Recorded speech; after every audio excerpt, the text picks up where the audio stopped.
Well, welcome to Carraig na Curragh, which we refer to as my Irish castle because it is your Irish castle. If you're an O'Leary, an O'Donovan, an O'Sullivan, a McCarthy, then this is your castle.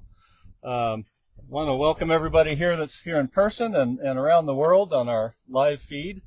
And this is a very exciting day because we have Clan O'Sullivan here to tell us about the times and adventures of the clans here that you all descend from.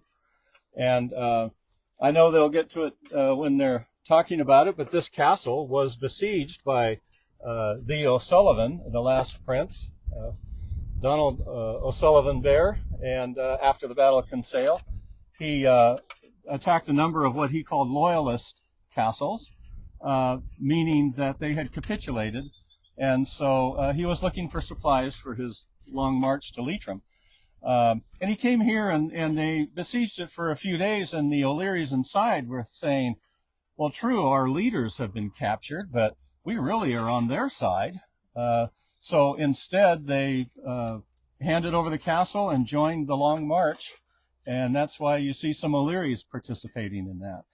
But one of the interesting things when we've done our archaeological work on the castle, right below this box, just a little bit low and to the right, there's a musket ball imprint in the wall. So it's damage from a musket ball that was fired at the gun loop.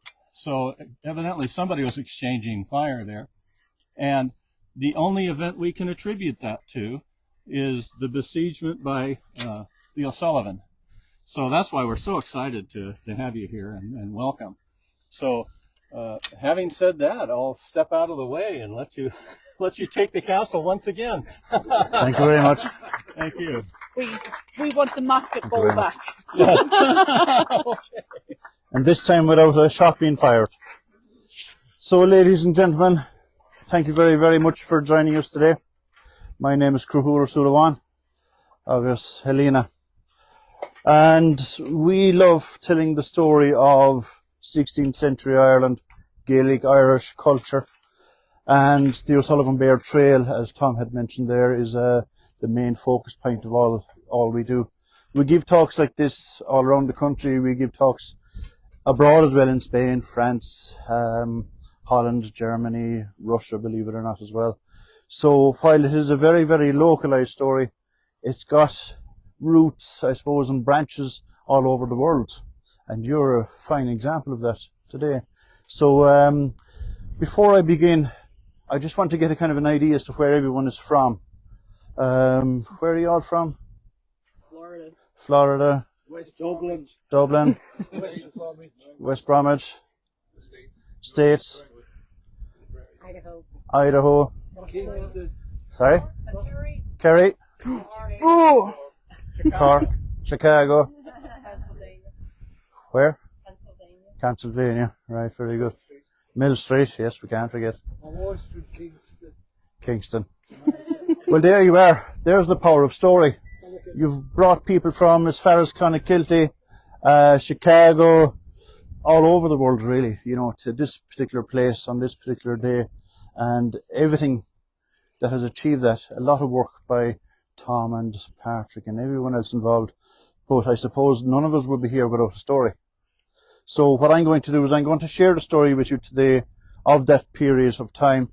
But not only share the story, I'm going to show you the clothes that they would have worn at the time, the weapons they would have used, the armour they would have worn, and also I'll tell you a little story about the flags and why we do what we're doing. And I said it earlier on to Sean, that if you want to understand a country, you learn about its history. But if you want to understand the soul of a country, you listen to its storytellers and its poets. Now, I can't claim to be a storyteller. I have my own particular way of telling it, but I do write poetry. Some people call it that.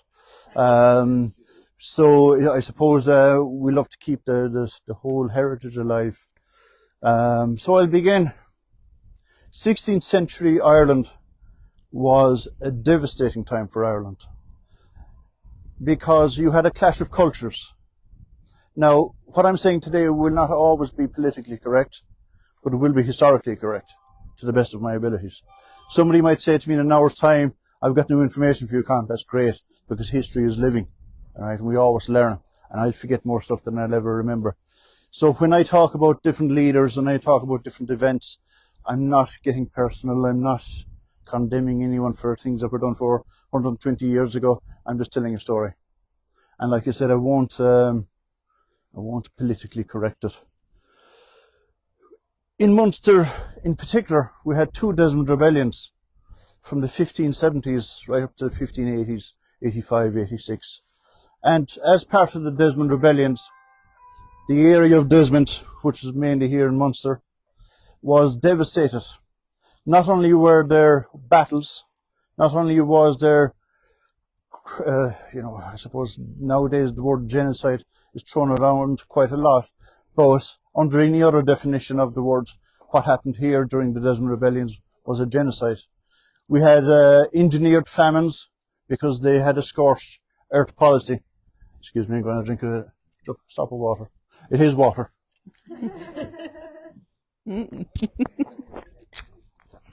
Holy water.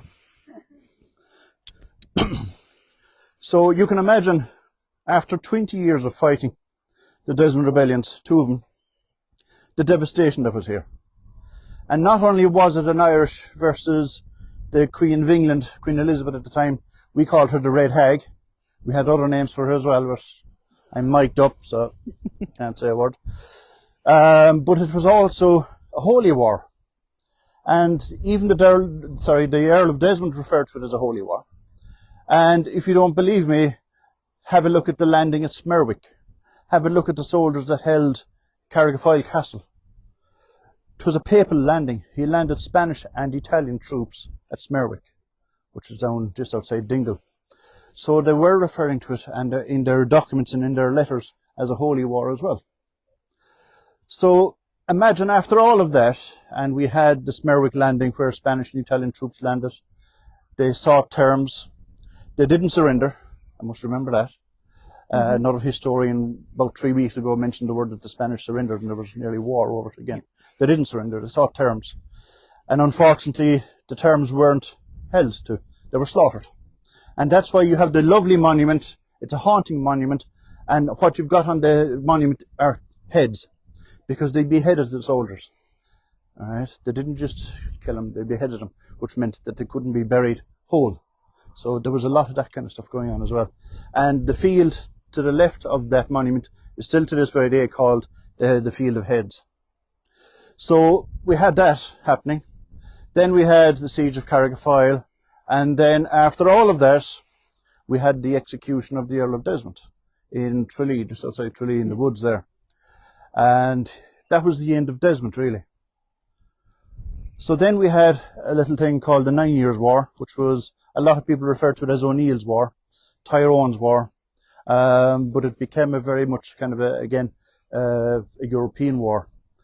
So the chieftains from the north, Red Hugh O'Donnell, Owen O'Neill, they stood and they fought against the encroachment of English law and English religion on their areas.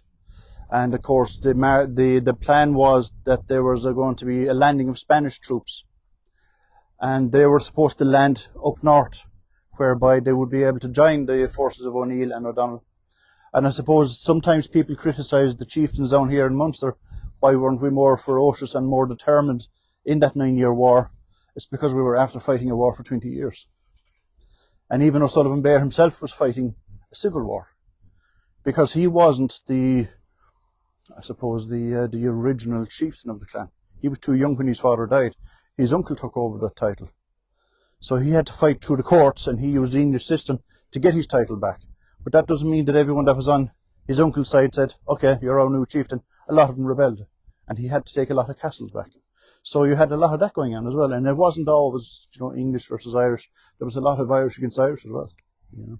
So it's important to say that, and I think Tom alluded to it earlier on, loyalist clans were referred to as part of the Crown forces.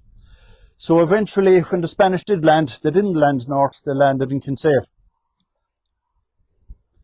Now, we can argue all day long why did they land there, but that's where they landed.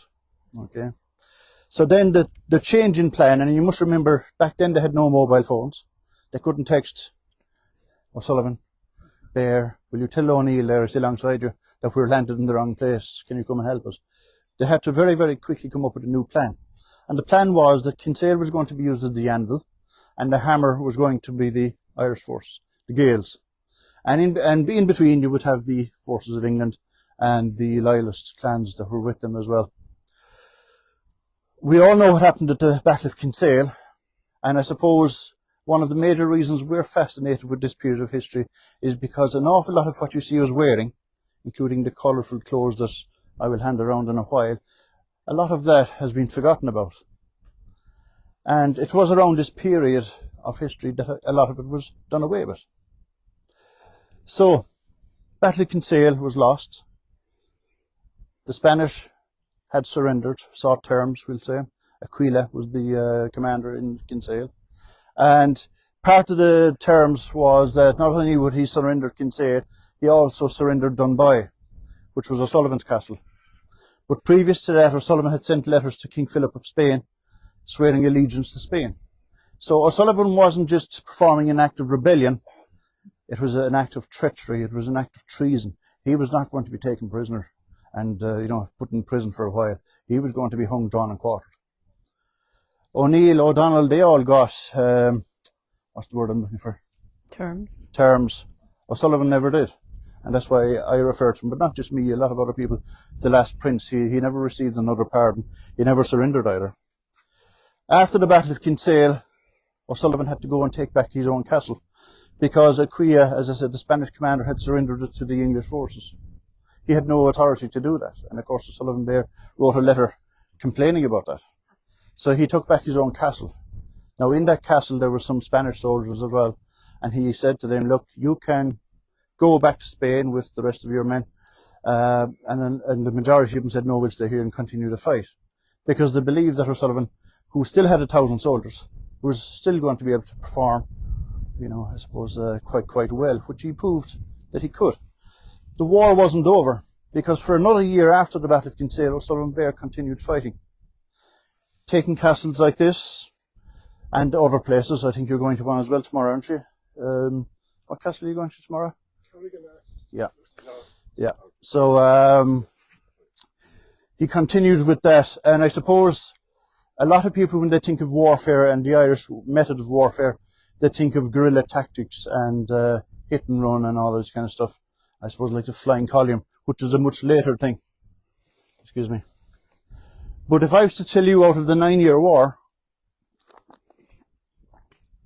which ended at the Battle of Kinsale, for the first 6 years of that, we were defeating the English forces in open battles, open field, using European techniques, because we had sought the help of some Spanish trainers or commanders that were teaching our troops how to fight in a very European way. The English hadn't adapted to that style of fighting as of yet, whereas the Irish had. For the first 6 years, we'll say 5.5 years, of the 9-year war, the Irish defeated the English and their loyalist clans in open battlefields. It wasn't hit and run tactics. It wasn't the Cairn warriors jumping out of the fog in the forests and throwing javelins at them. There was obviously an element to that, but they were defeating him in open battle. And there's a very old saying, I can't remember who said it, that if you keep fighting the same opponent, he's eventually going to learn your ways. And that's what happened. And again, I suppose the English could reinforce. Every soldier they lost, they could resupply, whereas the Irish couldn't. So, I'll talk about that in a minute. Sullivan Beare took back Dunboy Castle, took many other castles, but after about a year of fighting and having sent letters to Spain looking for more help, now the King of Spain did send some gold. I have copies of those coins there. You can have a look at what they looked like. Eventually, he was surrounded in Glengariff Woods down in Cork, and he had 400 soldiers left. Now, the figures you can argue with me, it was 350 or it was 500, roughly 400. The rest were civilians. There were old men who couldn't fight, young children who couldn't fight, and women who wouldn't fight because they were looking after children. Not that they wouldn't and they couldn't, but of course they were ferocious, thankfully. But this is what he was left with. Now, again, the decision making always fascinates me, and I suppose Sean mentioned it earlier on. It's not just about the story, it's about the mentality and the psychology and getting into the heart of the matter. Previous to this decision being made, I suppose according to the Breton laws, which Helena will talk to you about in a while, civilians weren't to be used or weren't to be involved in a battle. So during the siege of Dunbuy, the first siege, Sullivan Beare, after he'd taken it back from the Spanish forces and the English surrounded it, he had sent 300 civilians onto Dursey Island. Who here has been to Dursey Island? Yeah, I know you've tried. 5 times. 5 times, all right. It's again, it's a haunting place to go. He sent 300 civilians over there with 30 soldiers to defend them, just in case. And again, I suppose according to Breton laws and the Gaelic way of warfare, they were going to be left alone, but they weren't. Each and every one of them were slaughtered, and they weren't shot with muskets. Some of them were. Well, a lead ball is expensive. Gunpowder is expensive. A lot of them were halberds, swords, and there are stories that some of them were tied to their children and thrown off the cliffs. So that's what Sullivan Beare had in his mind when he had to make this decision. Do you think that that would alter your decision making? If that had happened to you? Of course it would. So sometimes people, I still hear it, they'll say that marching to the north, up to Leitrim, in the middle of winter was an awful stupid thing to do. And it wasn't a great sign of Sullivan Beare's leadership. Now, again, there are some people that have that opinion. And I tell them the story about Dursey and what would you do? Okay, seek terms, best of luck. And that was actually said. Anyone that didn't want to march north could stay here. O'Sullivan wasn't going to march 600 civilians up to into the country at the end of a sword. All right. So they all went. And on the 31st of December, 1602, some people say it was the 3rd of January, 1603, but again, we can discuss that. They led a forced march from Glengarriff Woods in Cork, having already fought off 4 attacks from the English forces. Again, losing men, losing gunpowder, losing musket balls. Every time they decided we're going to march north, and we're going to try and get to Leitrim, which is over 400 kilometres north, and get to O'Rourke, who was still a chieftain that was fighting. O'Donnell at this stage had gone to Spain to look for more help after the Battle of Kinsale, and unfortunately he died there in a place called Valladois, I think it was, and he's buried there, isn't he? Mm-hmm. They think they're still looking for his body. There was a dig there 2 years ago, and they thought they had found him, but unfortunately it wasn't him, but they're still working on it. O'Neill had fled north after the Battle of Kinsale, so Sullivan was still left as the commander of the forces of Munster. Marching north through the counties of Cork, Limerick, Tipperary, Galway, Offaly, I'm sure I'm missing 1 or 2, Leitrim, Roscommon, all the way north. 14 days of forced march. And that winter, if you look back on the records, they refer to it as a mini ice age, because that was the conditions. And these people had not been prepared for this march. How could they be? Nobody could be prepared for such a march. And unfortunately, if you look at the syllabus in a lot of the schools here in Ireland, they'll probably talk about the stand of the 300 Spartans more so than this story, which for me is, it's fascinating how we can forget these stories. And I often say that if this was an American story or an English story, there would be movies about it, and rightly so. There would be TV documentaries and programs about it nearly every year. But here we have a tendency to not forget about these things, because we don't forget about these things, but we don't, I suppose, promote it as much. So they marched north, the middle of a mini ice age, 14 days. 1,000 of them. How many of them got to the other end? 60? 35. 35 out of 1,000. One woman. One woman. One woman. Yeah. So that'll tell you, 14 days of constant battles. There wasn't a day that they weren't fighting a battle. And O'Sullivan Beare's forces were severely depleted because some of his soldiers were mercenaries from Galway. Sorry.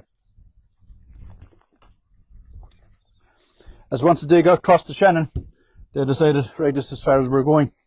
So his forces were halved. His military forces, I should say. not the civilians. And even the crossing of the Shannon itself is a story in itself. We've done the crossing. And I suppose the good thing about all of this, everything you see here, we have worn on the trail, we use in the water, in the snow. Everything here is tried and tested. It's not just theory. We've done it. The boots as well, same thing. A lot of people say, would the Irish have had boots? They would have. They may not have always worn them, because I can tell you one thing, and I know this from experience. If I'm fighting any one of you on grass, I'm going to take my boots off quickly. I have better grip. Whereas with boots, you're going to slip. So we often see pictures of, there's an artist, he's a German artist, Drewer, and he has photos of Irish cairns and gallowglass, and they're barefoot. And that was used, I suppose, as propaganda. Look at these savages. And we were referred to as savages. And mere Irish. That was another term used for us. They're barefoot. They can't even, we were selling animal skins all over Europe. And what a lot of people, and this is why we do a lot of this, we want to get rid of some of the myths and legends. And again, I'll make mistakes, I'll forget things as well, so don't take everything for gospel. I always want people to go and do their own research and try and keep the story alive for themselves. But in 2011, the Portuguese Naval Intelligence, they release papers every few years. It's like the Irish government, they release papers after 50 years, they can go into public domain. And these papers were talking about the southwest of Ireland and the islands and the languages that they spoke. They met people that could speak French, Spanish, Latin, English, Gaelic, obviously. So Ireland was not cut off from Europe. In fact, it was easier to get from Lisbon to Cork than it was to get from Lisbon to Madrid. Because you're going cross country, it's going to be tough, and you could be attacked along the way as well. So the oceans and the rivers were the motorways at that time. So Ireland was not cut off from the rest of the world. We were not backward. And if we decided not to wear shoes, there was a very good reason for it. And we found that out the hard way as well. But how did I get onto that? Okay. So he got to, I suppose, after 14 days of fighting battles. A lot of people will have heard of the Battle of Aughrim, the 1690 battle, 1691. Very few people have heard of the Battle of Aughrim in 1603, where Sullivan Beare was basically left with a handful of men, fighting men, against a far numerous opponent. But he very, very quickly and very, very wisely used the landscape to his advantage. So while Tom mentioned heavily armoured knights, the English would have had heavily armoured knights. They weren't much good to inside in a bog. They weren't much good to inside in a forest. So the Sullivan Beare was very, very good at using landscape and territory to his advantage, and I suppose that's why his story has still lived on 400 years later. 35 of them made it to Leitrim. They rested for 3 days, and do you think Sullivan Beare stopped? The plan was to meet up with O'Neill and continue the fight. After 3 days resting, he went out with some of O'Rourke's men and attacked an English troop that were crossing from an island up in Fermanagh, up in the lake. There's an island, and they were crossing in boats, and he left them all ashore because they thought they were going to ambush him. He ambushed them and slaughtered 200 of them. So the very last victory of the 9-year war was Sullivan Beare. A lot of people don't know that, but look it up. There's a brilliant book by James O'Neill. It's called The 9 Years' War. I advise everyone that's interested in that period to have a look at it. It's very, very good. And I suppose he's coming at it from the same angle, far more academic, but he's trying to get rid of this myth that we were savages and that we were living, and our battle tactics were hit and run. We defeated them in open battle using Spanish techniques called tercio. So after that, do you think he stopped? He went to O'Neill. O'Neill had signed the Treaty of Mellifont. Treaty of Mellifont got rid of did an awful lot of damage. It got rid of the support for the Catholic schools and the church, got rid of Irish as our first language. It got rid of the national dress, which is probably what we're wearing, and we'll show you in a bit more detail.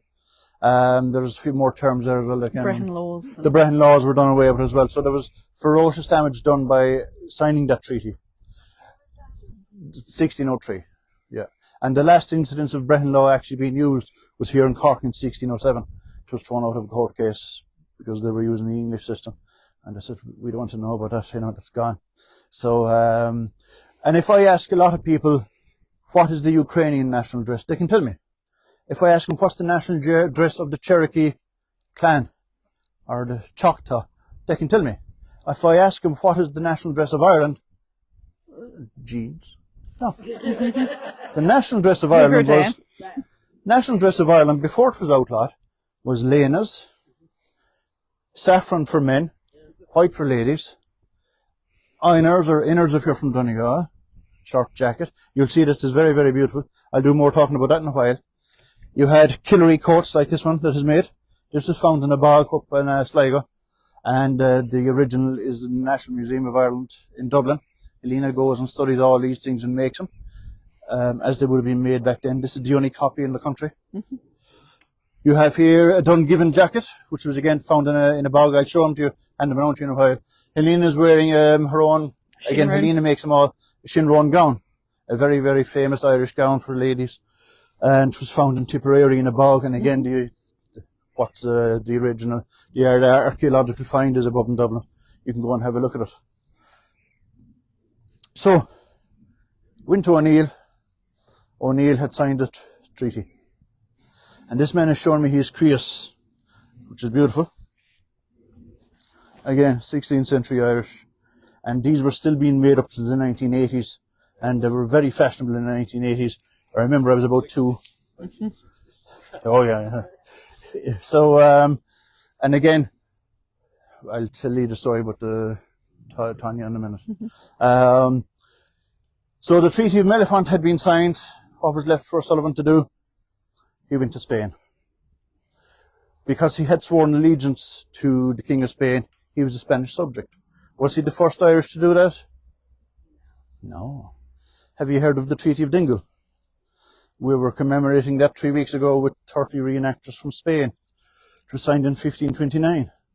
A treaty between Desmond and the Habsburg Emperor, who was the King of Spain at the time. And that meant whether you were from Tralee or whether you were from Madrid, you were equal.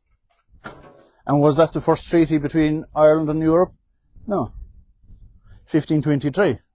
There was a treaty signed in Askeaton in County Limerick called the Treaty of Valois, between the Earl of Desmond and France.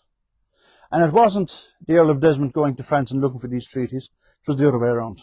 Because we were always seen as a thorn on the side of the enemy and also a backdoor, you know. But again, we had magnificent soldiers and fighters, and so much so that for the next 420 years and even to this very day, Irish men and Irish women as well, fighting in armies all over the world, you know. Here you will see the Spanish flag from the period, 16th century. And the reason I have it there is because when Sullivan Beare went to Spain, he was made a Knight of Santiago. That's why I have that there. And he was the first Irish chieftain. There's it. He was the first Irish chieftain to be made a Knight of Santiago. And that'll tell you the close relationship and the value that O'Sullivan and the Spanish had on Sullivan Beare, and the Irish, excuse me.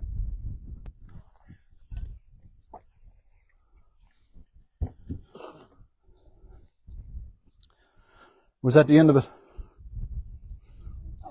Never. Exactly. It's 2025 and we're still here. Thankfully. We're good friends, the O'Learys. He funded schools in Bordeaux and France, keep the Catholic schools and the old faith going, I suppose, but also the history. And he also funded schools in Spain, Santiago, Salamanca and all those places. So he was not just a great warrior, he was a great man for keeping history alive. You could see the sense in it.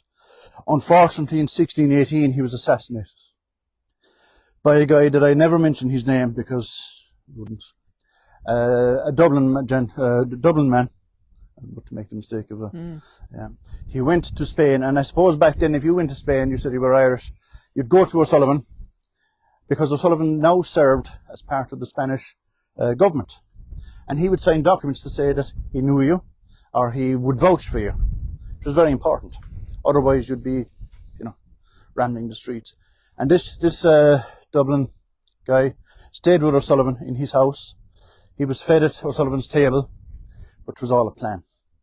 Because in 1618, outside a church in Madrid, O'Sullivan was coming out of church and his nephew, Philip O'Sullivan Beare, was having a fight with this Dublin guy. And of course O'Sullivan was horrified. You cannot fight in front of a church, and you can't be fighting each other. We spent hundreds of years doing this. So he went to break up the fight, and the Dublin fella cut his throat. So, great hero of Ireland, and a man that has been forgotten by many and overlooked by many, and yet his story is unbelievable. A sad ending to that chapter, but the book continues. Some people ask me how come there is no monument to a Sullivan Beare. There's no statue. There's ones to O'Neill and there's ones to O'Donnell. There's plaques all over the place. But Sullivan Beare has a monument, the greatest monument I can come across in the whole of Europe. It's called the Sullivan Beare Trail. You go around the Beare of Brafen Away is what some people call it. You've got a trail. Every stop along the way you have a picture of a Sullivan Beare in Spanish armour, wearing his award of the Santiago around his neck. And to achieve that trail you had to get over 450 landowners, farmers, to agree to allow this trail. If you can get 4 to agree in my area, you're doing well. That's a monument. That's a living monument. And there's people walking that like a pilgrimage every day of the week. It's living, it's breathing, and every stop along the way you can read about the story and what happened in this particular area. I've gone through it very, very quickly. Too quickly, maybe. But sometimes I've had people taking microphones away from me. It's ramble on too much. But that's the monument that I'm delighted with. And the fact that we're all here, still listening to the story. And I suppose we can look at castles, which are saved by gentlemen as Tom. And we can look at banners, and we can look at armour and clothes and things like that. But you have to look at the ground you're walking on. This is holy ground. This is O'Leary ground. This is O'Sullivan ground, McCarthy ground. As you said yourself, you're not just here listening to a story. You're part of the story now. Because I'm sure I will learn an awful lot from you as well. And I'll use that information the next time. They'll think I'm a fierce genius. But no, it's constantly living, and we travel abroad telling the story, and we get a lot of I suppose interest from America and Spain and France and everywhere as well, because this was the wild geese before the wild geese. A lot of people have heard of the wild geese from 1691 in Limerick, yeah. But there was Irish fighting in Spanish regiments from 1587, tercios they call them. There was Irish fighting in France during the 100 Years' War. You know, so this, like I said, is the wild geese before the wild geese. Now, moving along from that story, because I'm sure you're limited on time and patience, and you're very good with patience at the moment. What would they have worn at the time? So you have to picture Irish men, young men, old men like me, it doesn't matter, in this castle around these grounds wearing these einars or inners, whatever you want to call them. And these were beautiful, beautiful short jackets that were made for each individual. Now, I'll be wearing this later on because this can get very, very warm. Now, I wear the armour as well over this, and we've often done it in searing heat. And I know what you're feeling, but often Helena will come up behind me and throw water down my back. And the people looking on, that's desperate cruel. It's not, it's instant relief from the heat. But the sleeves here, as you can see, are opened, but they can be tied at the wrist. So this jacket, not only was it cool looking, it was part of your personality. Tied here in front then, as you can see. And, you know. Why? It was just a typical Irish style. Design at the time. Purely like it. Only in Ireland did people wear sleeves like that. The women wore the same sleeves as well. It's a source of national identity. It's part of the national dress. You know, yeah. So, for example, if you look at this einer, and this is the only one of these in the world, you said, yes, that's great. How is that? Helena makes all these things, but this was made according to, she knows me, I'll let her explain. So if she was to make one for Tom or for Patrick or Dermot or Sean, it would be different. So each and every one of these told a story about who you were. So we often think that when we're wearing Nike runners or whatever, we're expressing our personality, and you might be wearing a Manchester United jersey or Liverpool jersey or whatever it is. Even in the 16th century, we love to tell people who we are through our clothing. Helena will explain this to you. So, as Con said, this belongs to him. So all of the motives show Con's identity. So in history, even if you didn't know the face of the person wearing the einar, by the embroidery, by the decoration, you would know which county they're from, which clan they're from, and you would never pick up somebody else's einar and wear it. It just would never be done. So on cons. Could you move over just a little bit? That pole was blocking. There you go. Perfect. Thank you. So on cons, we have the oak and acorn. We have the ivy running through it as well, but we have the stag. So the stag is the symbol of kingship and the Sullivan Beare clan. So Con is actually from both Sullivan Beare both sides. and Sullivan Beare. So he's allowed to wear the motifs from both clans. The idea of the oak leaves is, even up till modern times in the military, you know this, Patrick, oak is a symbol of rank. So, for example, even in the German army in World War II, once you became a general, you were given oak leaves, you know, on your lapels or whatever the case may be. So it's a sign of rank.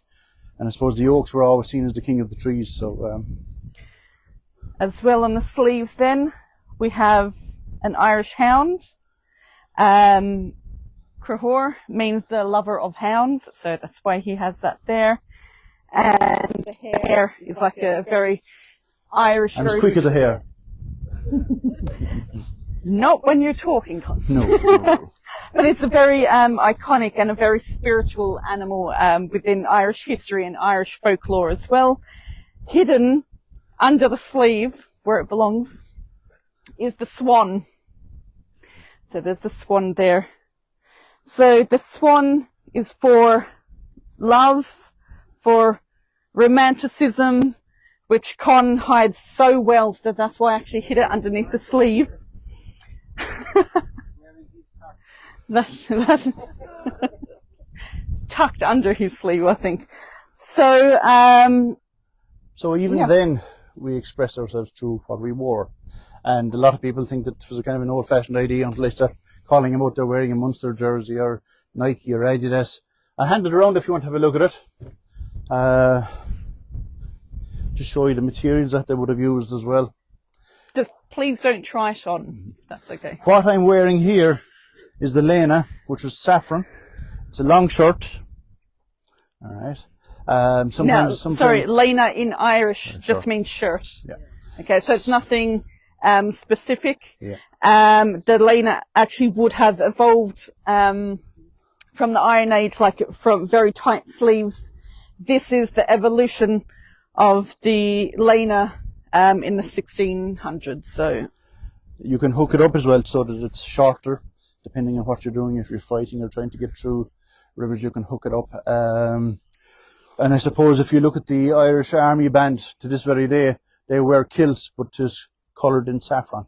So a lot of people ask, is that the kilt? Irish didn't wear kilts. We wore these. Now, that doesn't mean that we can't wear kilts. Of course we can. And that doesn't mean you can't get an O'Sullivan kilt right now, or you can't get an O'Leary one. Of course you can. Absolutely. But this is what we would have worn in the 16th century. How would we know? Because there's loads of artistic impressions and there's lots of evidence to back it up as well. The coat I'm wearing is a Killaree coat. Highly fashionable, because you can button the sleeves, all those buttons, well, most of them have a stag head, which is again representing my family. You can open the sleeve completely to cool down, or you can close it at the cuff. It's a beautiful coat. Helena made this again, and the actual cut of it is like no other garment in Europe. again, the setting of the sleeve is purely Irish. It was not used anywhere else. And the back slit here again was Get me to talk quicker. was the halberd. Again, was inset in typically Irish fashion. It was actually, for those who know about sewing, it was actually sewn on the outside of the fabric, not folded under like you would get in modern clothing. So very typical Irish as well. Now, as well, we're calling this Killaree, we're calling this Shinrone, we're calling that Dungiven. Those names don't specifically belong to these garments. That's just the place where the clothes were found in a bog. So there were generic terms for all of these jackets, but we're just using the terms that Where if they you were were to found. Google it, you would be able to find the artifacts then. So every Irish soldier would have had 2 daggers minimum, and one was called a bollock dagger. You see why? I don't know why. Yeah. This was used in close quarter combat because if you're swinging a sword like one of these, it's a Spanish one, I have an Irish one as well, on the stairs here, you're going to be useless because, again, there's not a whole lot of room, whereas this is great for close quarter. And this would have been used, it would have been ideal on knights that were thought they were invincible, because this would get places where the armour wasn't. Yeah. Do we all know what bollocks are? Okay. The men are like, yeah. This then is a 16th century knife as well. Skean. The Irish word for knife now is skean as well. They came in different lengths.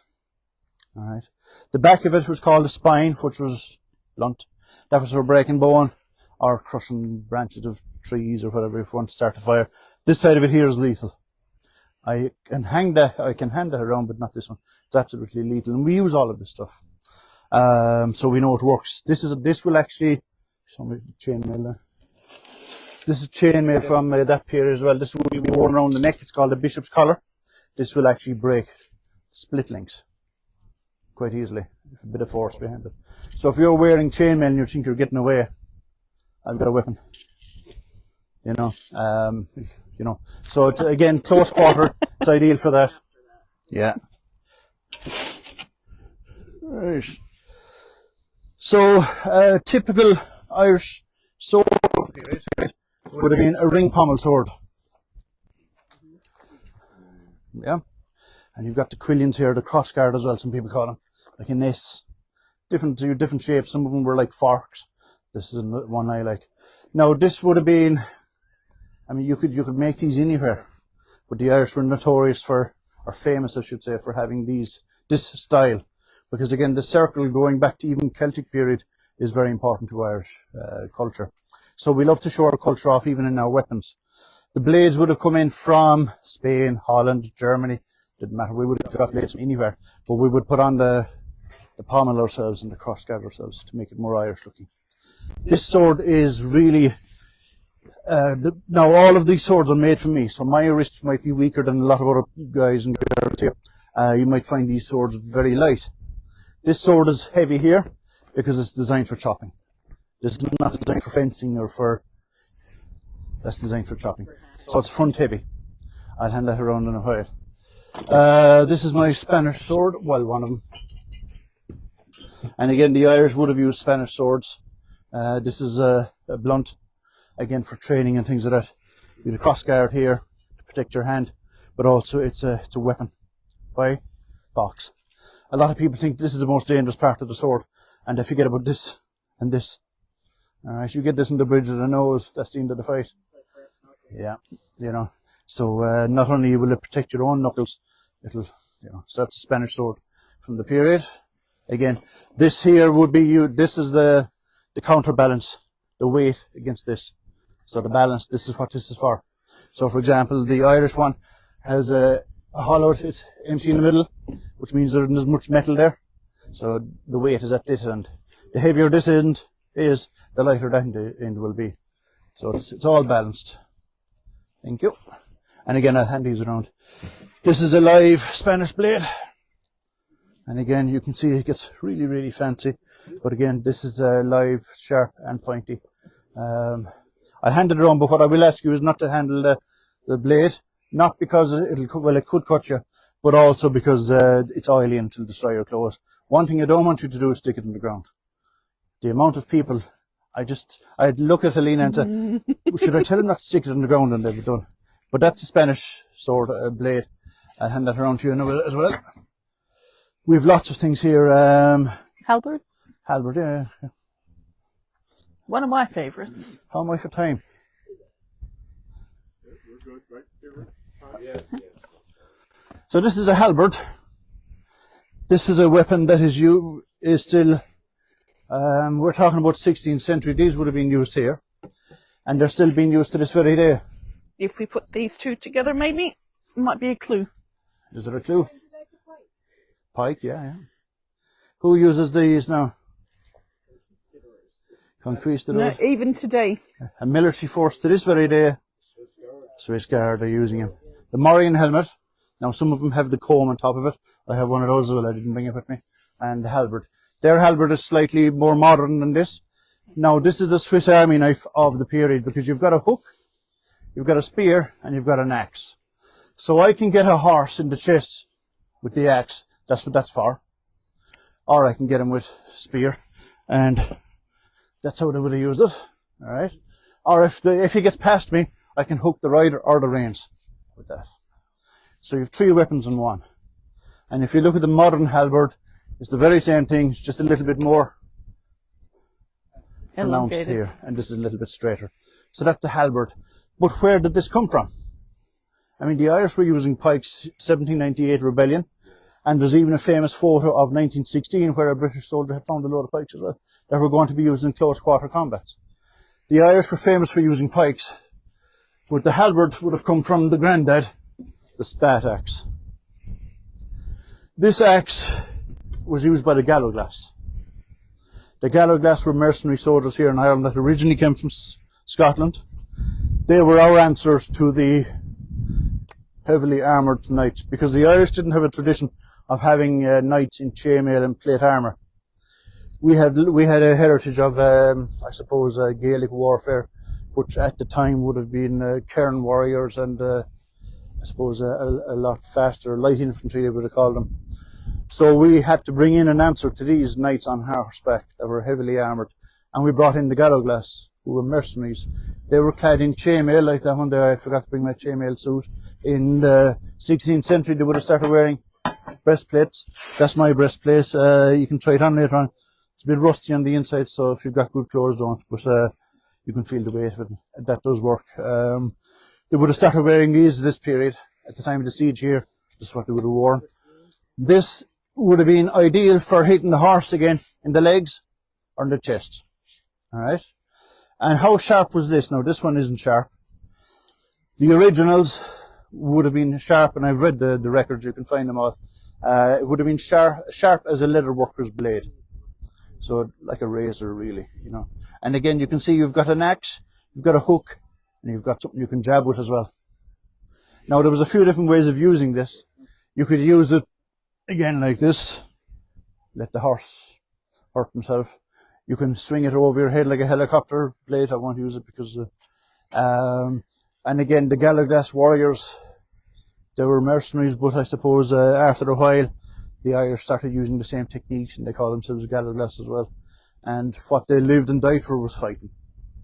You know, that was their profession, that was their work. If you didn't have enough work from here, you say, where's a lot of fighting going on? We go there and make money. You know, so they were I suppose, the stormtroopers at the time. Some people call them Ireland's answer to the samurai. Again, you can Google all of that and make up your own mind. But these were the axes that they would have used, and the halberd, as you can see, was the grandchild.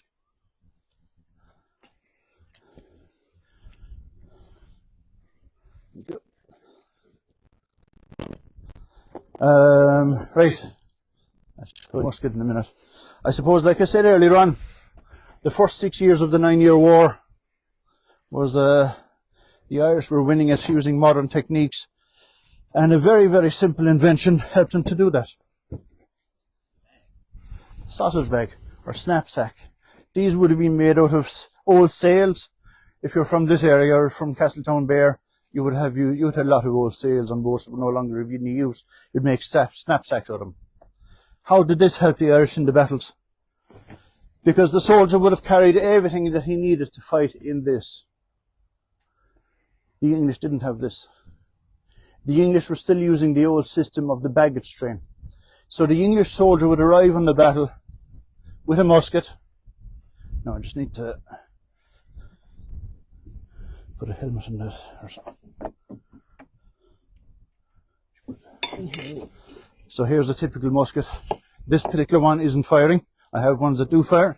So if you want another musket ball, no problem. This is called a match lock. Because what would happen is you'd get your gunpowder, which was in your powder horn, put some gunpowder down here. Alright. Then you'd take a lead ball out of your, and I have one there, put it in. Take out your ramrod, ram it all home, make sure it's nice and tight. This here is the pan.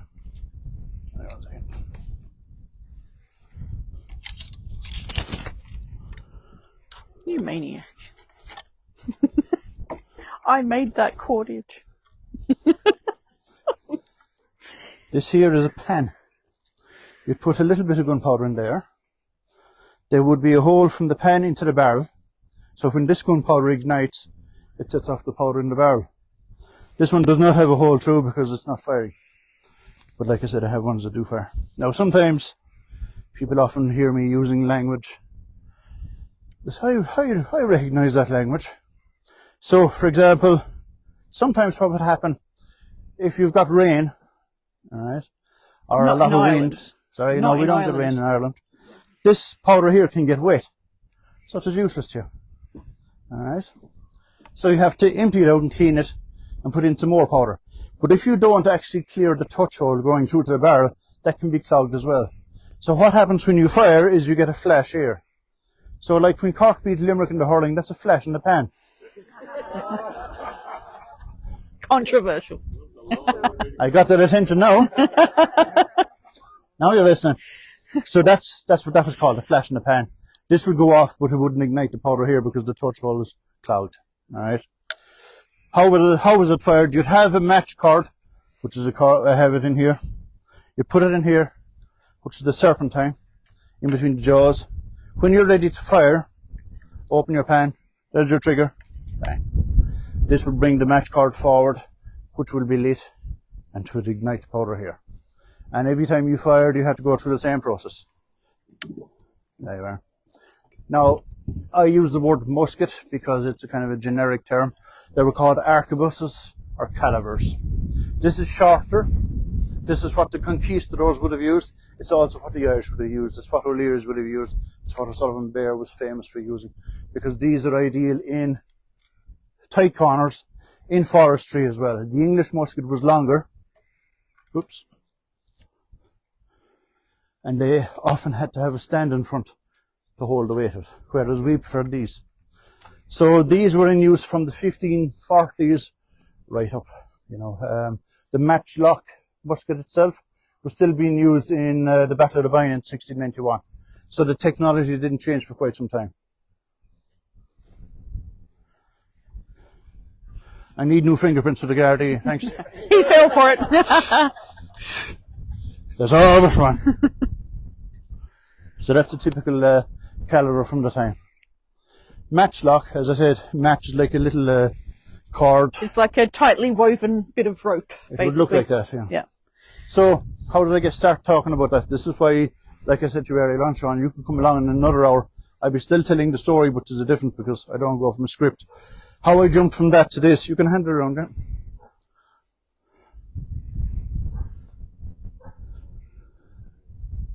So, the Irish were going into battle with a snapsack, which meant that they had a musket, powder, musket balls, but they also had a backup supply in their snapsack. So that when they fired off their 15 or 20 musket balls they would have in their pouch, they could go and get more. The English were waiting for the carriage train to come forward. So the Irish were quicker into position and could keep and could sustain a level of fire that the English couldn't match. Alright, does that make sense? Because they were waiting for supplies to come forward. And that, for example, a very, very simple invention or thing made a massive difference in the 9-Year War here in Ireland. Oh yes. So it's not all about fighting and slaughtering and things like that, no matter how much we'd like it. Also in the snapsack you would have to have,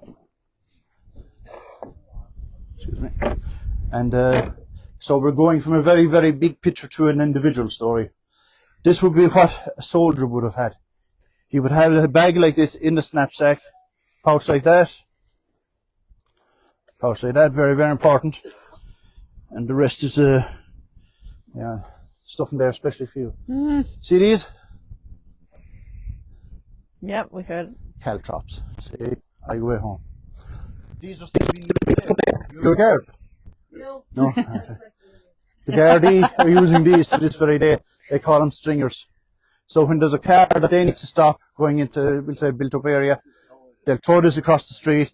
It's like a mat like this, and that's what they've got, and that'll puncture the tires.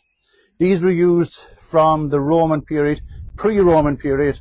A lot of people think that history started with the Romans. If you want the serpentine to come forward, you just use the trigger underneath. That's it, yeah. He's already making a list of people he needs to get. So, Dear Santa. yeah. So these would have been thrown on the ground, so that when the cavalry came at you, and you were over there, this will be fun. For us, not for the poor horses. They stand on them, you know, and that's the whole formation of the cavalry unit thrown away. What's it called? Caltrop.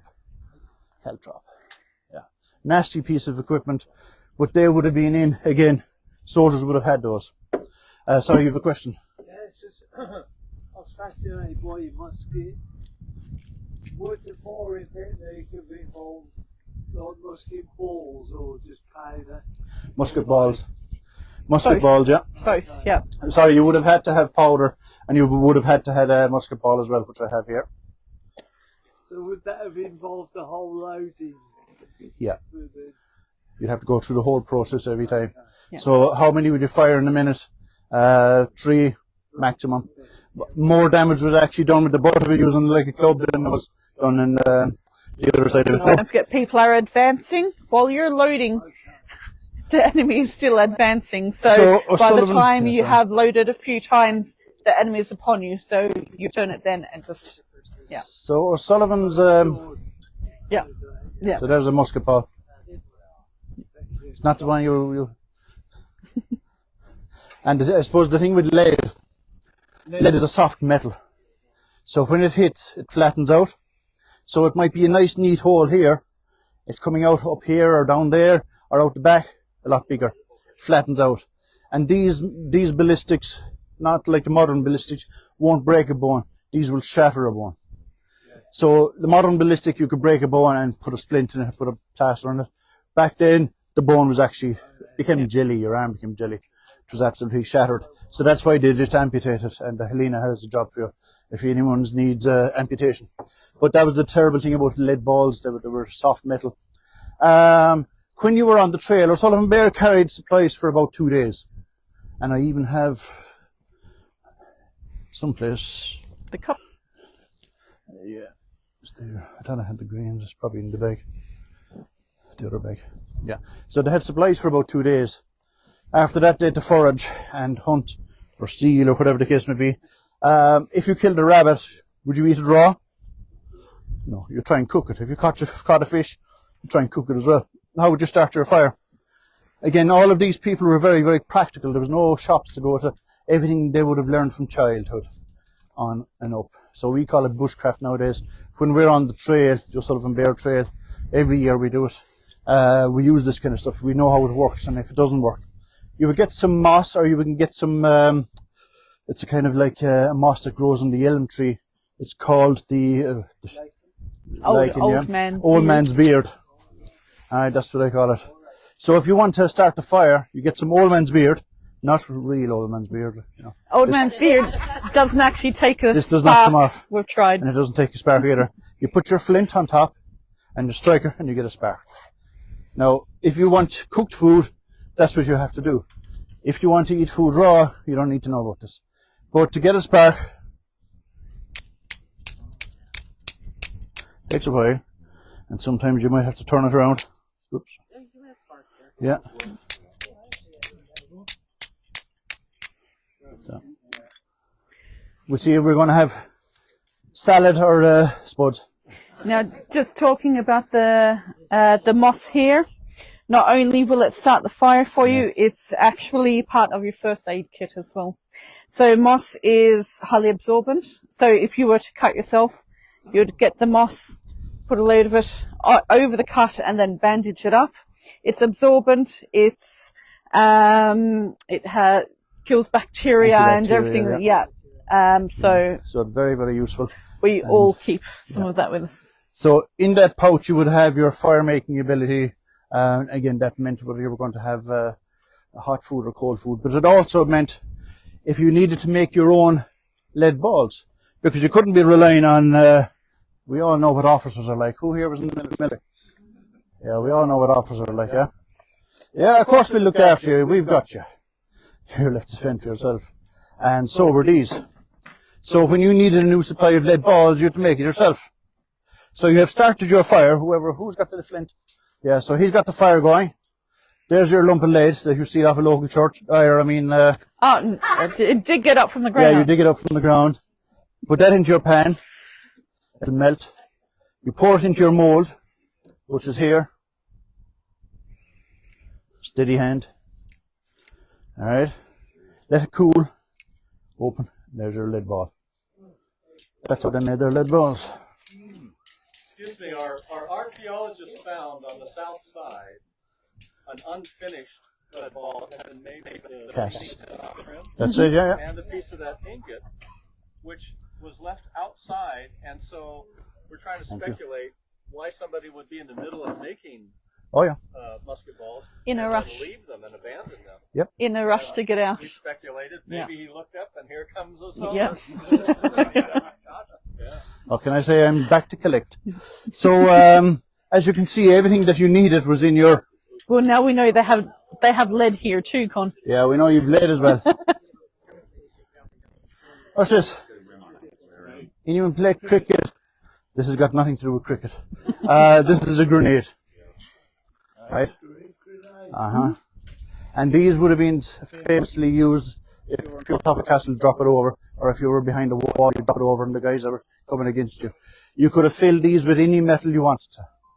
Alright, it didn't necessarily have to be particular. Just in later years they would have used lead balls, a bit like ball bearings, with any scrap of metal. You'd have gunpowder, you'd have the fuse going in here, which I have removed for obvious reasons. Throw it over the wall, bang. So that's... And that's why I love telling the story, because people think, when they read the books, they were savages. They were attacking from trees and bogs. Nah. In fact, they were very, very advanced. So much advanced, they were nearly kinky. Oh, Con. I said it out loud again today. I shouldn't have hid that swan under your sleeve. Yeah, that's why the swan. Yeah. You see the ones that are blushing. So these are the handcuffs that they would have used. Anyone here? Thank you. So you can come me. Come out on camera so that everybody can see you. Thanks very much. No, I got her permission. We've got that in camera. Exactly. So. It's all good. And a lot of people, I suppose, when they think of handcuffs, they think of modern day.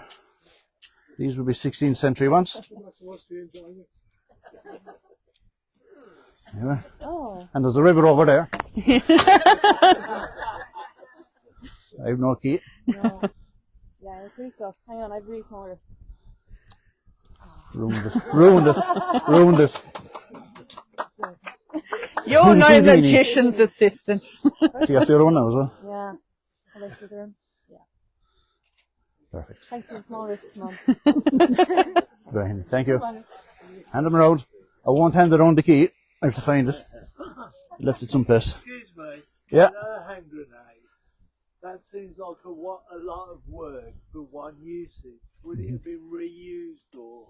No, it's just one. So that's a lot. Yeah. It's an awful lot of work. It is. But if you've got a lot of people at the other end of the wall or beneath you, that's going to take an awful lot of them out. You know, so you could be firing a musket 5 or 6 times to get 5 or 6 people, or one of those. Yeah, and the thing is, I suppose the thing with a grenade is, and I suppose this is a very much when it comes down to the numbers game. A musket, you will get one person out of action. With a grenade, not only will you get the people you've killed, but the injured people have to be taken off the field by 2 or 3 people as well. So it's a numbers game. So for example, if I get badly wounded, hopefully I've got 2 or 3 friends that'll take me out of the way. So you're taking 3 or 4 people out of the battle. Yeah, exactly. Can you find that? Yeah. Cool. So,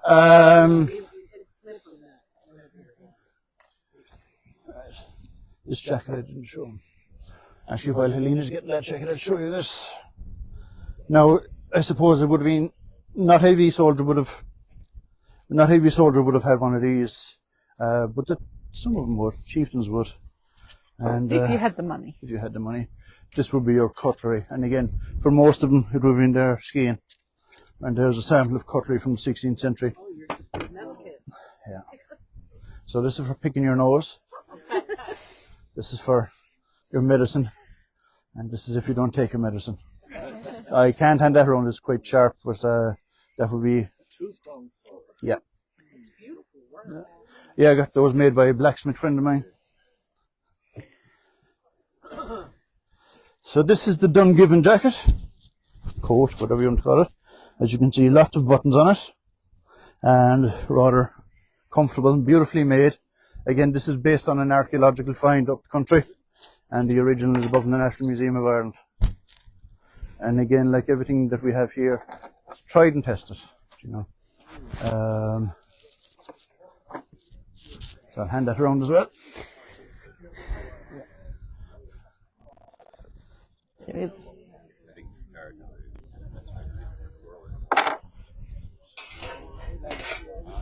This is my breastplate. So when I'm fighting, I wear the gambeson, which is there.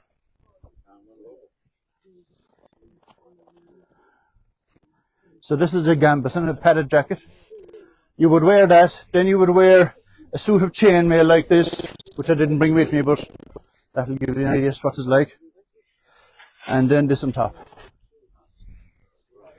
And that will stop a musket ball because I have tried. Not while I was wearing it. For we're passionate, but we're not mad completely. And again, that was made by a blacksmith for me as well. Now it's a little bit rusty in the inside, so if you throw that on you, you're going to get rust on your clothes. But you can hold it.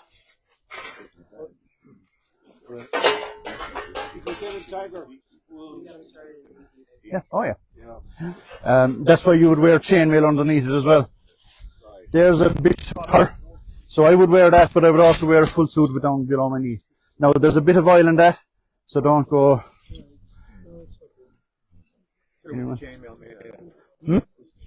Steel. Yeah. Where would it have been made? Yeah, a lot of them were bought from abroad, Spain, France, Germany. Some of it was made here in Ireland as well. But if you look at how it's made, every link is riveted. So it takes an awful lot of time. And so does the Gallowglass and the chieftains that would have been wearing these. It was like having a Rolls Royce, having this armour. It was so expensive, you know, so you'd hopefully survive. So what else have I to show you? Oh yeah, sorry. I often forget myself. I have seized the ball in the... No, it should be the other... Now, this is a hurley, or a hurl, wherever you're from. And this is based on an archaeological find.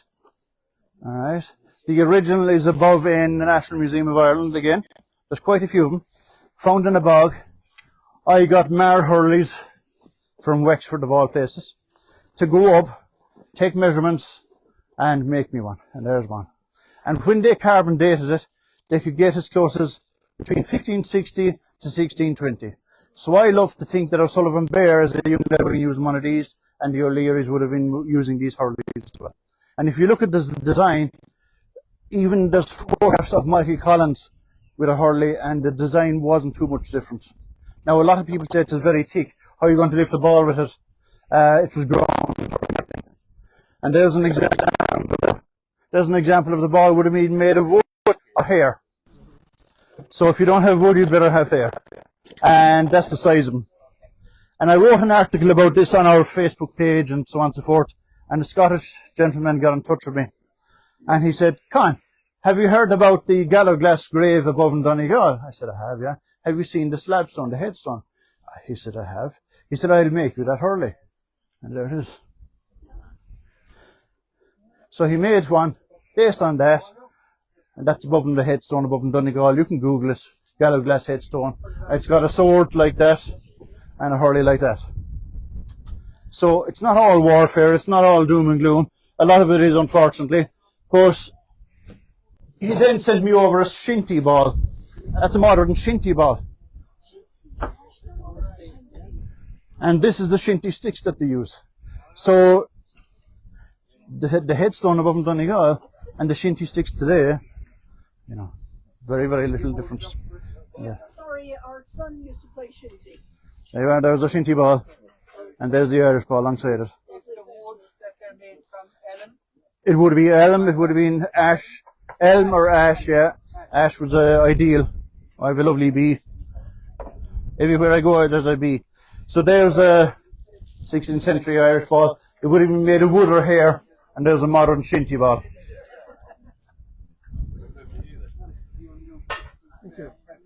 Do you want to just tell a story with Tonya? Oh yes, sorry. Oh yeah, this is I'm nearly finished. You'll be glad to know. I know. This is called a brat or a brat. It's a chieftain's cloak, is what the English would have called it. How do you know it's belonging to a chieftain? This, maybe, with the fringing. Chieftains, poets and druids were allowed up to 7 colours according to Breton laws. The higher in the rank you were, the more colours you could have. If you were lower rank, you could still have a brass, you might have 2 colours, 3 colours, if you were a blacksmith. This is your sleeping bag, it's your tent, it's your cloak, whatever you want to call it. And we've tested them, we've camped in them, and we've slept under them. Fireproof. And they're fireproof as well. There's a long story behind that. But that's a brat, or a brat. Do you want to try it on?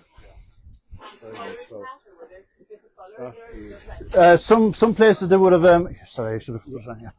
Come over here. So they would have dyed the wool using natural dyes that are found in your region.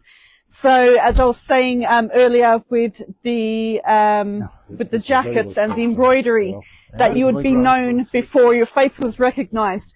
One of the other ways of identifying people is by the colours that they were using for the fringe. Now, not only is it decorative, but it is also, it also has a I'm blaming him.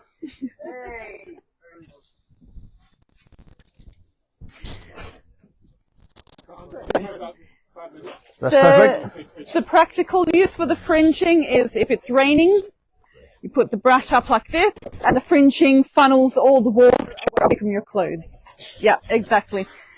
So we do a lot of hiking and camping with our group, only wearing historical kit. We do not take tents with us. We do not take any plastics or anything. So this is my tent. And we just sleep on sheep fleeces, and that's now people think that's very rustic of us, but it's the most comfortable sleep, most warm and comfortable sleep that you'll ever have. So one final story, because I've been told you have 25 minutes left. See this here? The Chris or Chris. You might one as well. I suppose the advantage of the internet is that we can communicate with people that we wouldn't reach. You know, I write articles, I write books. As I say, I'm a poet. I've got some poetry there that I'll bore you with later on. But with the internet, you can reach people all over the world. And I suppose about 4 years ago, was it? Mm-hmm. A lady contacted me from America. And she's not the only lady to contact me from America, but this one. That swan's going back under your sleeve. Yeah. This is where the swan comes in. She's actually a Cherokee Indian.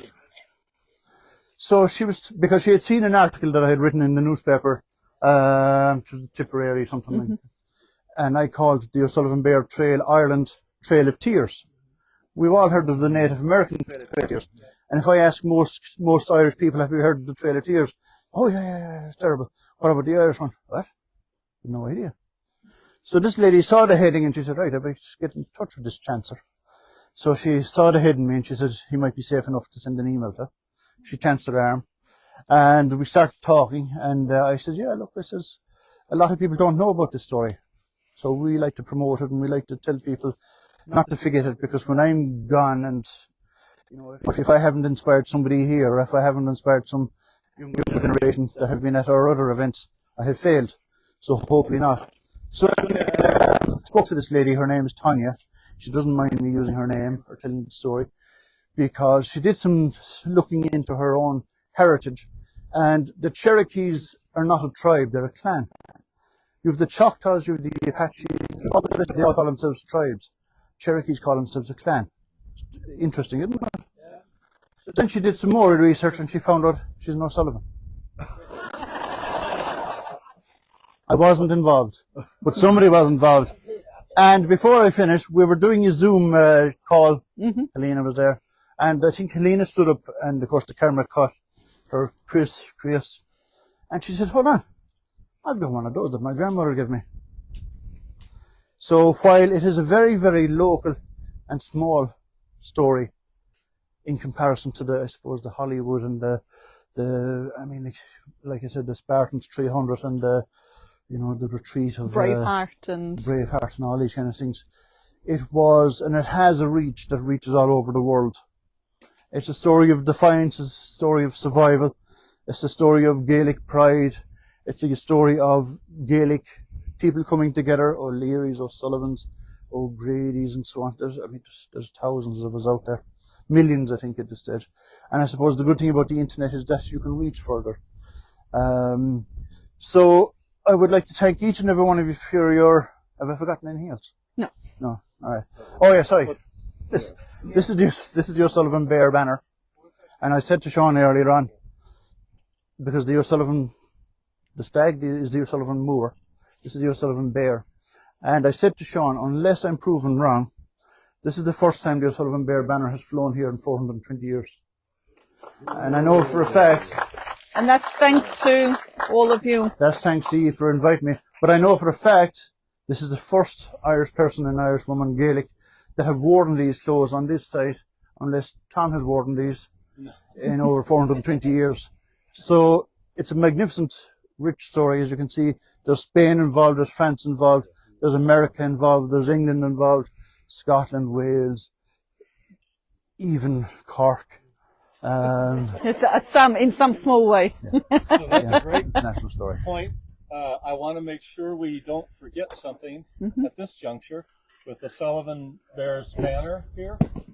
And the O'Sullivans, we turned the castle over to you for this fabulous presentation, which I know everybody around the world has enjoyed. Would you mind turning the castle back to us now? Oh, no, we didn't sign terms. We didn't sign terms. That's the small print. It's all yours. Thank you very much. And I apologize for messing with the forerunner. Thank you. If you want to come up and hold things or whatever, no problem. But I know, yeah. Everybody kind of keep your seats. Elena, did you lose your microphone? No. There's the food that they would have had. There's a serving. It's oats. There's actually oats in that. So that's what the one serving. There's 3 servings in that bag. For a warrior. Yeah. I forgot to say that. So, Elena, if you can move with Silver Guy there. Oil can. The Tin Man. I'll be the scarecrow.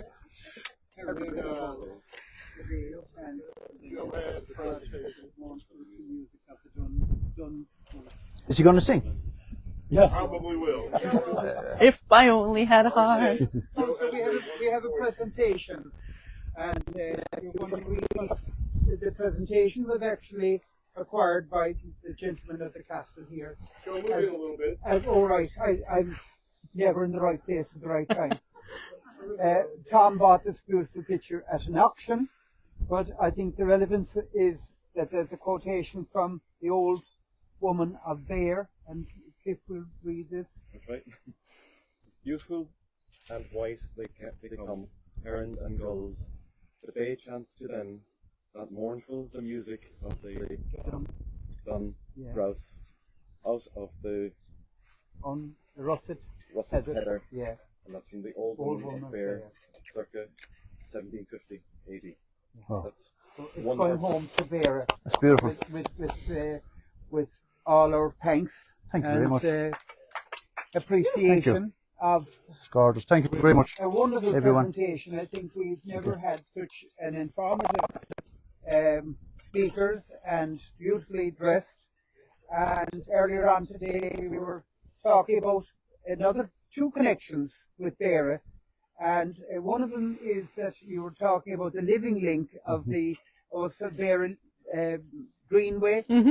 There's a Beare cycleway that just crosses right in front of us here. And the other connection that we spoke about earlier on was you were involved with the Geraldine Museum, and we spoke about the last Gaelic Earl of Desmond. Well, guess what I told you?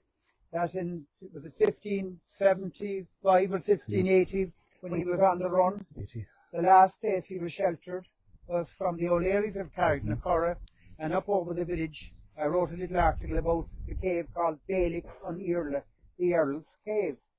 And when the Earl was executed and his head was sent to London, his daughters were married off to the new landowners, and Valentine Brown married a daughter of the Earl's. And guess what? The O'Learys of Beare were invited to have lands in Ramore.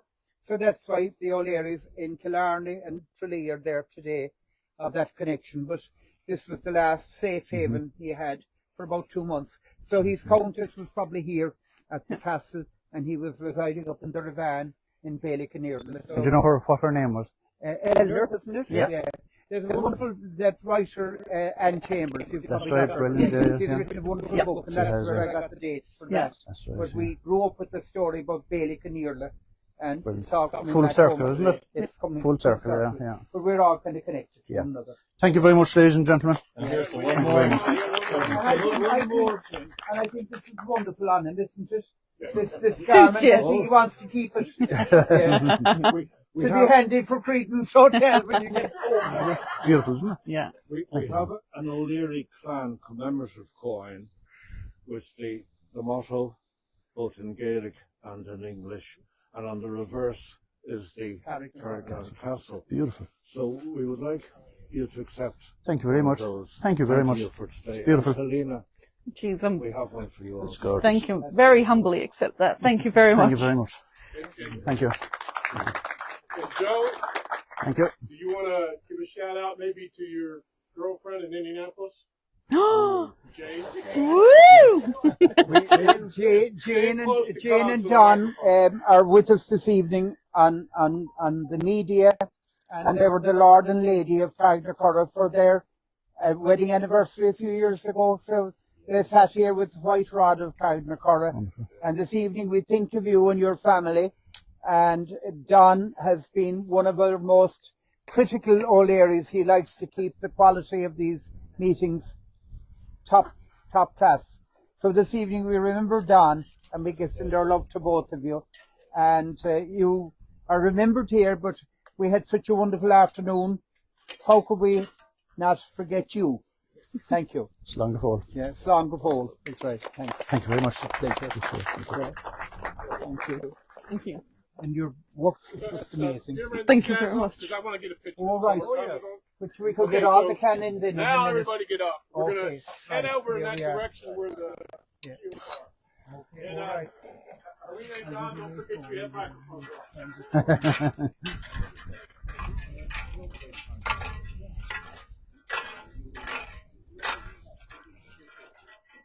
I would much rather be barefoot Yeah, swinging yeah. a long axe. That's it. Somebody has to get the armour out there. Oh, it took 3 of us to do this. Yeah. Take that many to get out of it.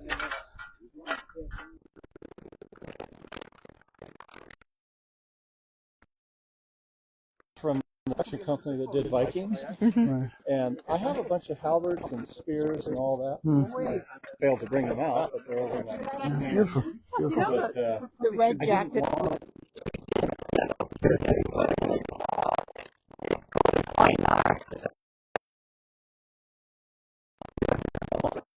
Get them There you are, yeah. Yeah. I sew, and I am so motivated.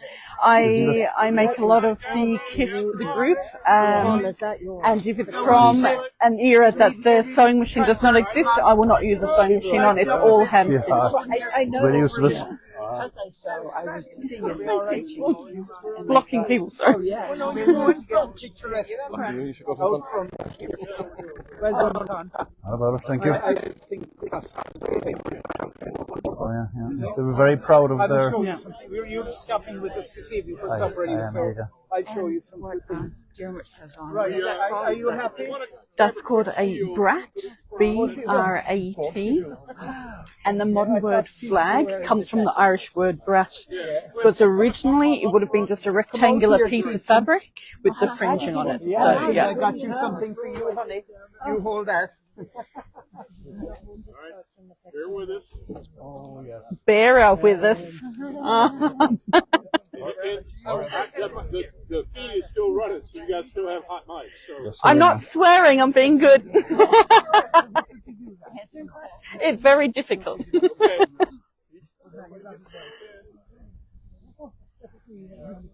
I'm trying to give everybody can drop in here. But again,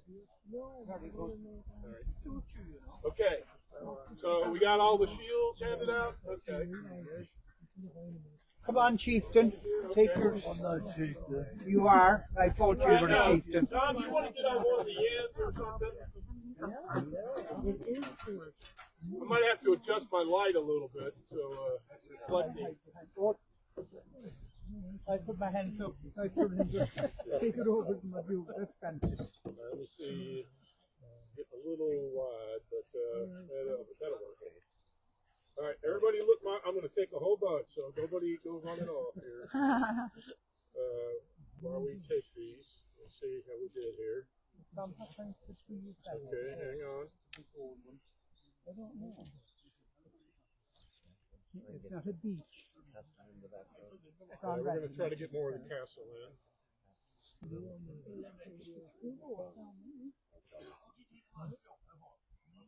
Got that out. And what was that comment you said about Cork or something? You were mentioning. Flesh in the pan.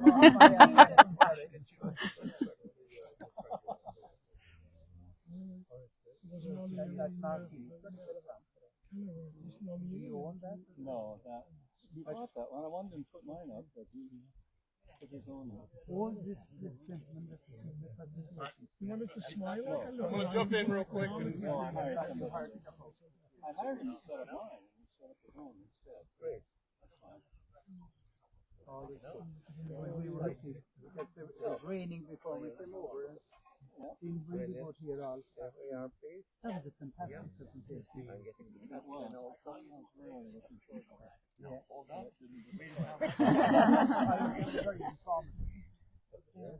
Everybody look towards Sean.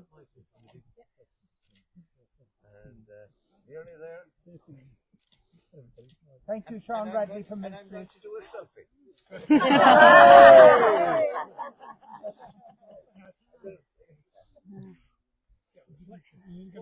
For he's a jolly good fellow. For he's a jolly good fellow. For he's a jolly good fellow. And so say all of us.